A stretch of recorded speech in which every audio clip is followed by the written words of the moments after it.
Magandang araw mga kakutsero. Ito na naman po ang inyong lingkod na si Jigs na magbibigay sa inyo ng giya ngayong araw ng Sabado. Ngayong Sabado and Linggo, no? Isi-celebrate po natin, no? Ang 30th Marho Breeders Championship, no? Ang laki ng premyo dito.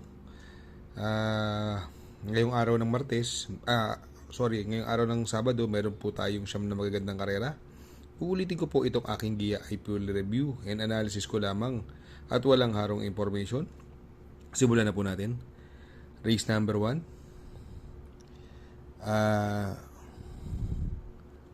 Marho Andox Lechon Baka Trophy Race, no? Ang distansya po natin dito ay 1,400 meters at meron po tayong 8 kalahok. First choice ko po rito yung numero 5, Muni Maniman. Sakay ni Christian Advincola, gamay niya po ito. Second choice ko po yung re-remate po, numero 8, Peerless. At pwedeng isama, Pandeado, sakay ni Mark Alvarez, numero 4, Bayanihan. Race number 2, Marho Andox Doquito Frito Trophy Race. Distance is 1,400 meters at dito may 7 kalahok. Ang unang pili ko po dyan yung numero 4, Elise Star, no? Itong si Elise Star ay na-scratch po yan nung kila hole in one, papatubayan ni Conrad Henson. Yan po yung may 1.25 sa kanyang unang barrier run sa 1,400 meters sa MMTCI. At tingin ko magbibigay ng magandang laban yung numero 2 na si Shanghai Silk. Coupled with Bantay Sarado, no? Parehas may panalo po yan. Kaya dito sa race number 2, pili ko po numero 4, Elise Star. Panigundo ko naman po numero 2, Shanghai Silk, coupled with Bantay Sarado. Sa race number 3, Marho Andox Doki Bob Trophy Race. Another 1,400 meter distance at dito po may 6 na kalahok. Dito unang pili ko po numero 2, High Quality, sakay ni JC De La Cruz. Gamay niya po ito. At always in the money. Last run po nito, super long shot na segundo. Ang tingin ko magbibigay ng magandang laban, yung laging long shot kong manalo, numero 3, Shining Thunder, sakay ni AB Serios at gamay niya rin po ito. Kaya dito, no, sa race number 3 ang pili ko po numero 2, High Quality. Panigundo ko naman po numero 3, Shining Thunder. Sa race number 4, Marho Andox Lechon Bangus Trophy Race. Another 1,400 meter distance. At dito may 7 kalahok. Dito, no, first choice ko po numero 6, Blame the Ghost. Kasi dito po parehas umentado yung Don Pedro Iris, parehas mabilis, baka magkaroon ng lutyahan. Ang second choice ko po numero 3, Wildcat. Gamay po ni Ramos yan. Siya lang po ang madalas magpanalo dyan. At kung magsasama ako ng Pandeado, numero 1, Rule the World, no, sa papatubay ni Pabs Cabalejo. Kaya dito sa race number 4, ang pili ko po, doon ako sa numero 6, Blame the Ghost. Panigundo ko naman po numero 3, Wildcat. At isasama ko pong Pandeado, numero 1, Rule the World. Sa race number 5, Marho Andox Chicken Alabone Trophy Race. Another 1,400 meter distance at dito may 12 kalahok at another anybody's race po, no. Ang unang pili ko po dyan, numero 3 is Standing Faith, no. Sakay niyong may gamay sa kanya, Abrea. Maganda numero at makakasunod agad. Ang second choice ko po, numero 1, Ladybug Red, sakay ni Jeffrey Sarate. Ito last na segundo po ito.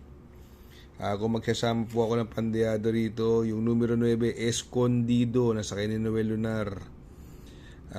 Yan po magandang Pandeado dyan. Kaya dito sa race number 5, ang pili ko po, doon ako sa numero 3, Stand in Faith. Panigundo ko naman po, numero 1, Ladybug Red. At isasama ko pong Pandeado, numero 9, Escondido. Sa race number 6, Marho Andox Lechon Manok Trophy Race. Another 1400 meters at dito po may 7 kalahok. Dito unang pili ko numero 6 Biglang Buhos, no? At dito ang pansin ko po ay maraming mabilis. Andiyan si Marengo, Push My Luck at Sahib. Pero sa tingin ko pinakamabilis ang ere dito sa Sahib. Ang tingin ko magbibigay ng magandang laban numero 7 Sahib na rin, no? Kaya dito sa race number 6 ang pili ko po. Doon ako sa numero 6 Biglang Buhos. Panigundo ko naman po numero 7 Sahib. Sa race number 7, Marho Manila Horsepower Organization Trophy Race. Another 1400 meter distance at dito po may 11 kalahok. Dito napupusuan ko yung numero 8 Dakis, no? Sakay ni Abre. Alam naman natin si Dakis, Giant Killer, tumalo kay Glenna Moon at nasigundo po ito last run, no? At tingin ko magbibigay ng magandang laban numero 9 Victorious Babylin. Wala akong ibang nakikitang mabilis dito bukod sa kanya. Kaya sa tingin ko malaki panalo niyan. Kung gusto niyo po ng diado, pwede niyo isama yung numero 5 Bid for Fame na gamay naman ni Tanya Nabarosa, no? Pinareremate niya po ito. Kaya dito sa race number 7 ang pili ko po. Doon ako sa numero 8 Dakis. Panigundo ko naman po numero 9 Victorious Babylin. At isasama ko pong pandiado numero 5 Bid for Fame. Sa race number 8 sa penultimate race, Marho Andox Dokito Burger Trophy Race. Distance is another 1,400 meters at dito po may 7 kalahok. Dito ang unang pili ko po numero 6 Top of the Line. Umentado tong kabayong ito at galing sa panalo nakaraan. Big upset, no? Ang panigundo ko po rito yung numero 7 Boss Uno. Ito kailangan to iuna eh. Pag inuna to malaki panalo niyan. Magaling yan pagka deboka, no? Kung gusto niyo ng diado, pwede niyo isama yung numero 3 Petron sa kay ni RC Baldonido, no? Nakaraan nanalo po yan kay King Hans. Kaya dito sa race number 8 ang pili ko po. Doon ako sa numero 6 Top of the Line. Panigundo ko naman po numero 7 Boss Uno. At isasama ko pong pandiado numero 3 Petron.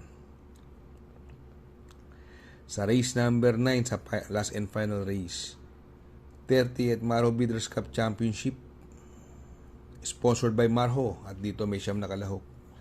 Dito unang pili ko po numero 9 Tokyo Rumba. Wala ko ibang nakikitang mabilis. Kayang-kaya niya si Masayan Tunay sa unahan. At tingin ko magbibigay ng magandang laban numero 3 Equitem, no, na binigay na po kay Patty Dilema. Kung gusto niyo po ng pandiado, pwede niyo pong isama yung numero 1 Street Queen, no? Magandang pandiado po yan sa kay ni RD Raquel.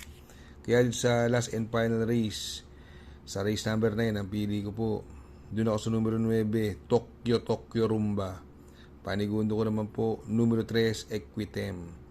At isasama ko pang pandiado numero 1 Street Queen. Mega shout out kay Mar Agkawili from Ottawa, Canada. Mega shout out.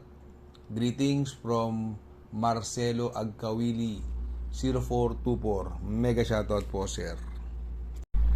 Shout out nga pala kay Sir Pax ng Barkadahan OTV. Located po siya sa 1139 New Antipolo Street, Corner Vargas. Malapit lang po sa Abad Santos, yung bagong ginawang tulay. Very convenient and attentive po ang mga tao. Pwede po kayong mag-EB at party while betting on racing. Good luck mga kakutsero. Sana po matapat ang ating giya at yung mga nakasunod. Sana po ay magsitama po kayo. Ako yung makikiusap lamang at makikisuyo sa inyo na please like, share, subscribe, and hit the notification bell para update kayo sa aking mga giya. Good luck po and happy racing.